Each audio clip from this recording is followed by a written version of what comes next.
Hey, how's it going, everybody? Welcome back to Pot's Movie Dungeon. So, this is going to be my week 3 update of what I've been watching for the month of October. I mean, what I'm calling this is 31 Screams. I'm sure anybody that's been watching my channel knows that by now. I've been posting every single day on Letterboxd and on Instagram what I've been watching. And this is going to be what I've watched from the days of October 17th through October 23rd. So to go ahead and get this thing started, guys, with what I watched last Sunday, the 17th, this has been one of my biggest surprises so far of this month. This was a recent release by Scream Factory. It's one I knew nothing about. And until I actually watched the trailer, I didn't realize this, some of the cast that was in this movie. So just to let you know what that was, guys, that is The Rental. And I want to say this came out maybe the month of August, maybe July. I know it's been a pretty recent release by Scream Factory. But this movie stars Dan Stevens, Alison Brie, Sheila Vand, and Jeremy Allen White. Now, Jeremy Allen White, if you guys ever watched the show Shameless on Showtime, he was the actor that played Lip, which is one of my favorite characters on that show. I love Shameless.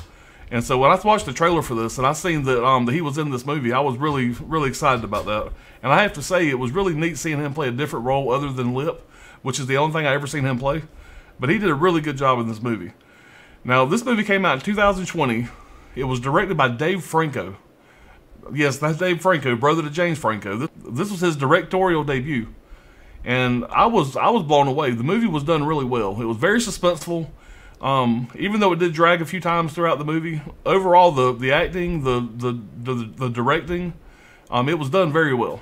I went into it with low expectations, thinking it was going to be just another, cookie cutter horror movie, whatever. But it actually left me, you know how it is when you watch a movie and a couple days goes by and you're still thinking about the movie. Well, this was kind of that for me. And anytime I can walk away from a movie and it makes me think a little bit and it kind of gets my attention, it's something that I can go back to and say, okay, that's something I can watch again. And this is definitely a movie that I can say that about. This movie here was done very well.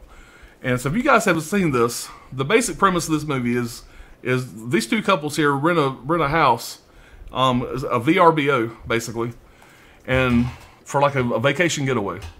And I don't want to spoil anything about the movie, but basically they end up learning some things about each other that they were not aware of. But they also find out that there's hidden cameras inside the house, and they find out they're being watched. And that's kind of the premise of the movie, is the person that's watching them through these cameras, they come in and start wreaking havoc. And I don't want to give any spoilers away, because it's definitely a movie that is better enjoyed if you go into it not knowing very much about it. But I can just say this, that later this year, me and my family are going out of town, and we're getting a VRBO. And just knowing that, this movie kind of hit home a little bit, because it's definitely something that could definitely happen. If you watch it, when you watch the end of the movie and you kind of see how things kind of transpired, it's pretty damn creepy. And it's definitely something that anybody has ever, rented a vacation home or anything like that, or any kind of VRBO or Airbnb or anything like that. It's definitely something that could happen. And it's something that kind of got my attention a little bit. But, I mean, it was a good thriller and a creepy concept. And the thing that really hit home for me is just the realism of it. The way they reacted to it, and the way the bad guy, put the cameras in the house, and the way he did things. And there at the end of the movie, it's going to kind of go through and show you how he was able to do what he did. And yeah, guys, like I said, I don't want to give anything away about this movie. Just go check it out. It's not going to be a barn burner. It's not going to change your life or anything like that. It's not going to be the next Shining or nothing, or whatever. But it's definitely a movie that I enjoyed.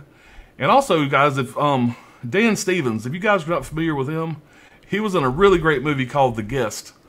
And I know if you guys are fans of mid-level media, he's a big fan of that movie, The Guest. And I watched it a couple months ago, and it's a fantastic movie. And Dan Stevens did a great job in this movie as well. He's definitely an actor that I'm going to keep my eye out for, because he did a great job in this.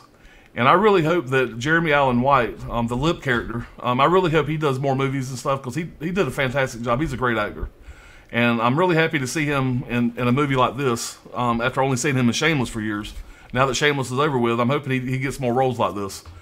So this is a high recommend. It's one that I really enjoyed.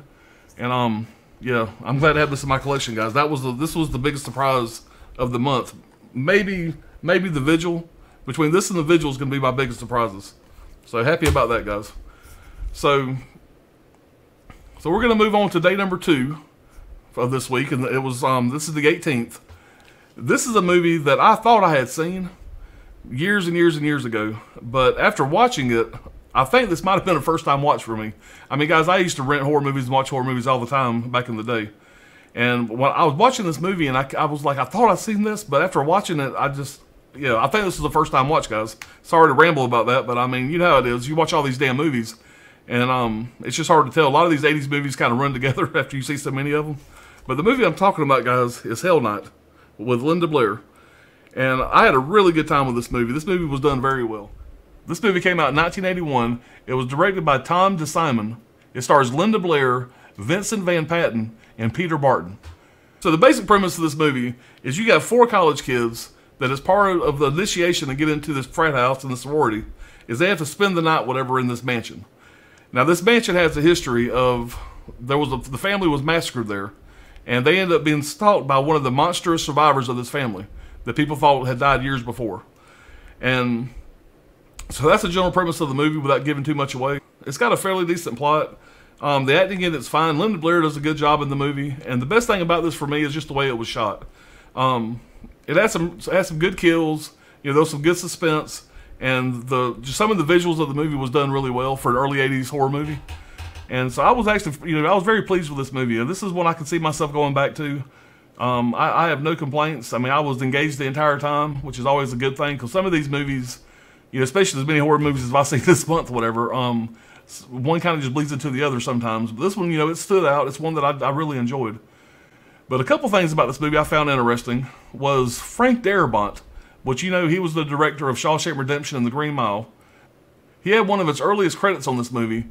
He was listed in the credits as a production assistant. And also Kevin Costner worked on the film as a grip, obviously before, he was a movie star. So Kevin Costner, even though he's not listed in the credits, when I was reading some of the facts about the movie, one of the cast members had mentioned that Kevin Costner worked on the film before anybody knew who the hell he was. But yeah, this was a fun time. The great release by Scream Factory has some good special features. So if you watch this and you get this release, make sure to check out the special features. This has a new 4K scan from the best archival film print. Now, there is a message that pops up when you first put this in that basically states that they were unable to restore the entire film. So there's going to be just a small part of the film where you'll see like a green line going up and down your screen. It's nothing bad. It's nothing that's really going to take you out of the movie, but it is noticeable. But it basically says here, it says a new 4K scan from the best archival film print, interviews and commentary with cast and crew, including actress Linda Blair. The Linda Blair our interview was interesting. She's definitely showing her age, which made me feel old. But The Exorcist came out right around the time I was born. So she is a little bit older than me. But seeing Linda Blair after only really seeing her in The Exorcist, and she don't do many interviews, at least not that I've seen. But watching her in this interview, seeing how old she is now, it just kind of made me feel old myself. So like I said, it includes interviews by actress Linda Blair, director Tom DeSimone, and producer Bruce Cohen Curtis. And then you get your TV spots and trailers and stuff like that. But the interview with Linda Blair definitely was the highlight for me anyway of the special features. But yeah, guys, this is a good movie. If you like 80s horror movies, I feel like you'll probably be a fan of this if you ain't already seen it. So moving on to our next day, on the 19th, I watched House of Wax. Now, I know when this movie came out, it got kind of a bad rap. I mean, it's got Paris Hilton in it. I know there was a lot of people that hated on this when this came out. I did not see this when it was released in theaters. I did rent it a couple years after it was released. And I enjoyed it then, and I equally enjoyed it now, guys. I like this movie. I think this is a great movie. And I had no problem with Paris Hilton in the movie. Now, I don't like Paris Hilton as a person. I think she's kind of garbage. But I really liked her in this movie. I mean, I thought she did a fine job. But this movie stars Alicia Cuthbert, Chad Michael Murray, Brian Van Holt, Paris Hilton, and Jared Padalecki, if I'm saying that right. This movie came out in 2005. It was directed by James Collett Sierra, who also directed The Orphan, The Shallows, and Jungle Cruise, which I thought was kind of weird. And the basic plot of the movie is 6 friends on their way to a football game. They decide to camp out for the night and continue driving the next day. The next day, the friends find they're having car troubles, so 2 of the friends accept a stranger's ride into a small town named Ambrose. The main attraction in Ambrose is the House of Wax. Except something is not right in this town. The wax figures are so realistic and the whole town is deserted. Except for two murderous twin brothers. The 6 friends must fight to survive and escape from being the next exhibits in the House of Wax. So this was a remake of the 1953 House of Wax. But really the only similarity of the two movies is the Wax Museum. But one thing about this movie that really stood out for me was the ending of the movie. Now, I'm not going to give anything away, but the visuals, to me, when you see a lot of the wax melting, obviously it's hard to really talk about this without giving spoilers, but I feel like, guys, this movie's, 15, 20 years old by now. So, I mean, I feel like at this point we're past spoilers. But the house at the very end of the movie, when the house starts to melt, and just the visuals of the house melting, I thought they did a great job with that. It's something that I really enjoyed. I thought it looked really neat. And one thing that I found out in doing some research on the film is what you're seeing is not the actual wax melting. What they used to kind of get that effect was peanut butter, which I thought that was kind of neat. And once you find that out and you go back and watch that scene again, you can literally see the peanut butter once you know that's what it is. But I think they did a great job. It looks great. And some of the special effects that they did when they put the wax on people, like the boyfriend that got the side of his face tore off, and the effects were good. And I thought the effects still pretty much hold up now. Even though there's a lot of movies from this time frame, the early 2000s, where the effects definitely don't hold up. This movie did a pretty good job. So I had no complaints as far as that goes. Now, one of the killers is named Vincent in the movie. And that's in honor of Vincent Price, who was in the original 1953 House of Wax. This movie bombed at the box office when it came out. But when this movie came out on physical media, it made over $42 million on physical media. But the special features on this are okay. I mean, there's a fair amount. There is an interview with Paris Hilton. I was kind of surprised that Scream Factory was able to get her to come back and do an interview for this movie.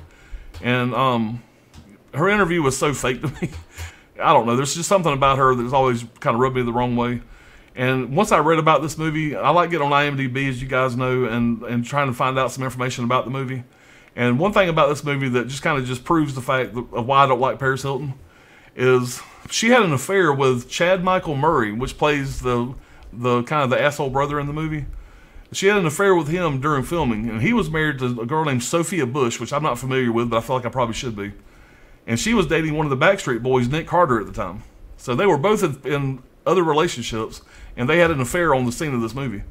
And but that being said, that's just more information you probably give a shit about.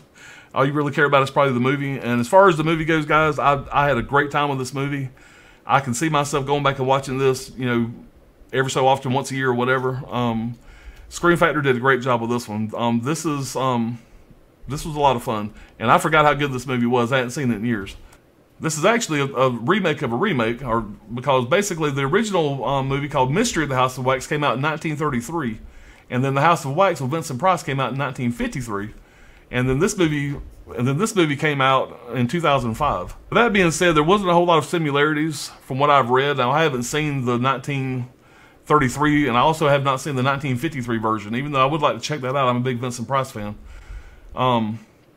But what I've read, this movie really has nothing to do with either of those two movies other than there being a House of Wax involved. There was some big name producers for this movie. You had Joel Silver and Robert Zemeckis. I mean, obviously, Robert Zemeckis from Back to the Future and other stuff, but Joel Silver has got a list of producing titles. I mean, you talk about The Matrix, House on Haunted Hill, the Lethal Weapon movies. I mean, I could go on, guys. And I know that there was something said in the special features that one of the big selling points is Paris Hilton had some ad going on, I guess probably MTV or whatever, that she was selling shirts and stuff that the slogan was "Watch Paris Hilton Die," or something like that. I don't know, but that was a big selling point. But basically, they cast Paris Hilton in this movie, and then they pretty much cast everybody else around her, kind of based the movie around her popularity, and which I can understand. You got a big name like her, that's gonna draw people to the movie just because she's in it. So I am definitely a fan of this movie. I had a good time with it. So moving on to day number 20, the movie I watched was I'm Madman. And I really enjoyed this movie. This was the first time watch for me. This was a blind buy, which I have a ton of those with Scream Factory, as you guys know by now. But this was a fun movie, guys. This movie came out in 1989. It was directed by Tibor Takats, if I'm saying that right. Not familiar with him. It stars Jenny Wright, Clayton Rohner, Randall William Cook, and Stephanie Hodge. Now, I recognize Clayton Rohner from Just One of the Guys, which was a classic 80s comedy. I'll pop his picture up here probably somewhere. But I think this is the only other movie I ever seen him in other than Just One of the Guys. But guys, the acting wasn't great, but you know, for an 80s movie, it was okay. It didn't take me out of the movie. You know, it had a good story. The basic story of this is a bookshop clerk and a wannabe actress start seeing the disfigured killer from a 1950s pulp novel that comes to life and starts killing people around her. She tries to convince her cop boyfriend, but to no avail. And the idea of this movie was a lot of fun. I don't read that much anymore, but I used to back in the day. And I feel like that that anybody that likes to read, that likes movies, I thought this is going to be right up your alley. Because the basic premise basically is when she reads something out of the book, basically she gets visions of the killer from the book, and then people close to her end up getting killed. The special effects in this movie are really not good at all. And you're going to see that at the very end. When you see one of the creatures at the very end of the movie, I mean, it's just obvious that you see the two wires hanging that's holding the creature up before it kind of jumps. And that was funny, guys. But I mean, that's kind of par with the course for the 80s B movies like this. That's part of the reason. That's part of the charm. Part of the reason why I love them. But all right, guys. So moving on to day number 21, and this was an absolute blast. This next movie, the Fun House Massacre. I had a really good time with this movie. Now this is I'm gonna call this a horror comedy.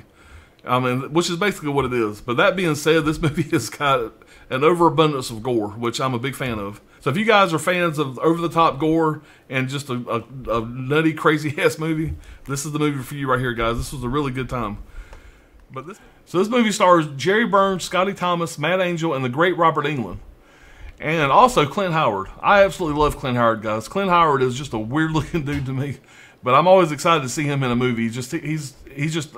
If you guys love horror movies, you got to love Clint Howard. Anything Clint Howard's ever been in is just great. And that's just my opinion. I'm a Clint Howard fan. And also stars Courtney Gaines that played Malachi from Children of the Corn. And a totally different type of role for him. But yeah, I'm a fan of Courtney Gaines too, guys. He's just one of those actors that when he pops in a movie, I'm always glad to see him. But yeah, guys, this movie was a good time. If you guys have never seen it, I mean, definitely check it out. And yeah, we got some reverse cover art, guys. I'll show y'all that real quick. And I'm guessing that's probably maybe the original poster. That looks like that would be the original poster, and that's like something Scream Factory would throw out there. But yeah, I'm very pleased to own this, guys. This was the fun Halloween movie here. So if you guys are looking for a Halloween movie, if you guys are just watching this to get some ideas for a good Halloween movie, I mean, this is definitely one. I mean, it's Halloween themed. There's a theme park that's having a Halloween thing. I mean, it's definitely qualifies as a good Halloween movie to me, and one I can see myself going back and watching, you know, maybe next Halloween. So this next movie was recommended to me by Side Hustle Cinema. And speaking of Side Hustle Cinema, if you guys didn't check it out, me and him did a live stream last night. We had some technical difficulties at the first go of it, but he was able to get things worked out, and we ended up having about a 90-minute live stream, and he had a pretty good amount of people in the chat, and it was a good time, guys. But I'll link that down below if you guys want to check that out. But yeah, that was Side Hustle's first live stream, and I think he did a great job. It was a fun time, and I appreciate him inviting me to be on that with him. I really enjoyed it. But anyway, guys, he recommended I watch this movie. He did a review of it like earlier in the week, and it's one that I've owned for a while now, but I just hadn't got around to watching. So based on his recommendation, this was my Friday night movie, October the 22nd, and that is the movie Stung. But this is an IFC Midnight film, which if you guys have been watching my channel, you know I'm a fan of most IFC Midnight stuff. But this movie, guys, was a fun time. Now, I kind of knew going into this that this is not what I originally thought it was.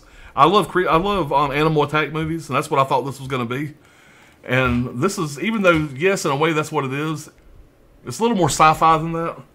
So basically, there's like a fancy garden party, and you have this lady that owns a catering company with a coworker.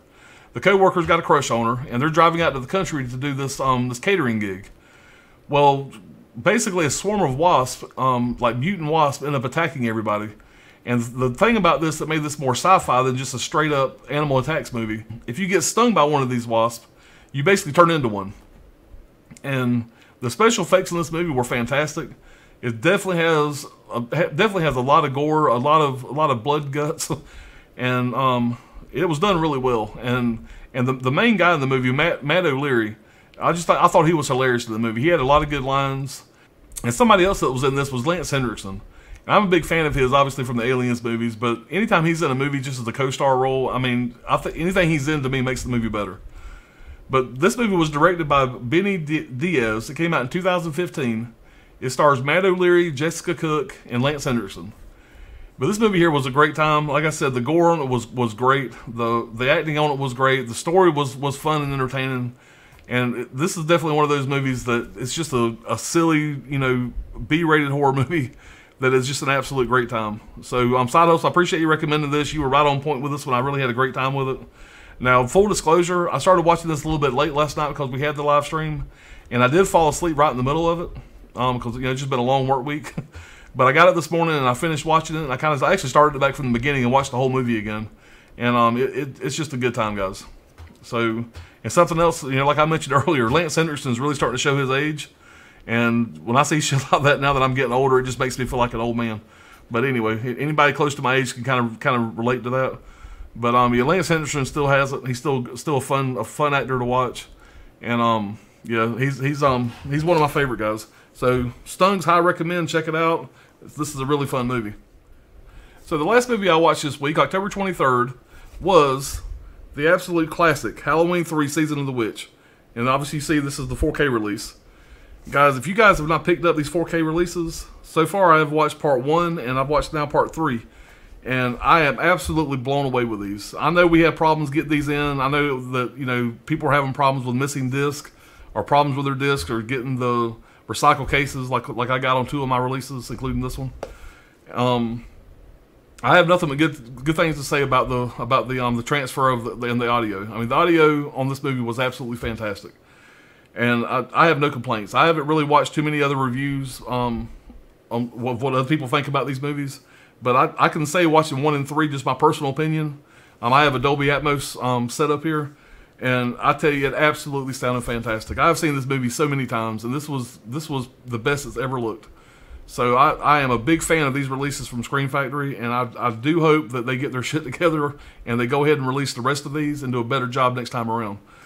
But guys, there's nothing I can really say about this movie that you guys don't already know. This movie was directed by Tommy Lee Wallace. It came out in 1982. This was the movie that got so much hate when it came out because, as everybody knows, it doesn't have Michael Myers in it.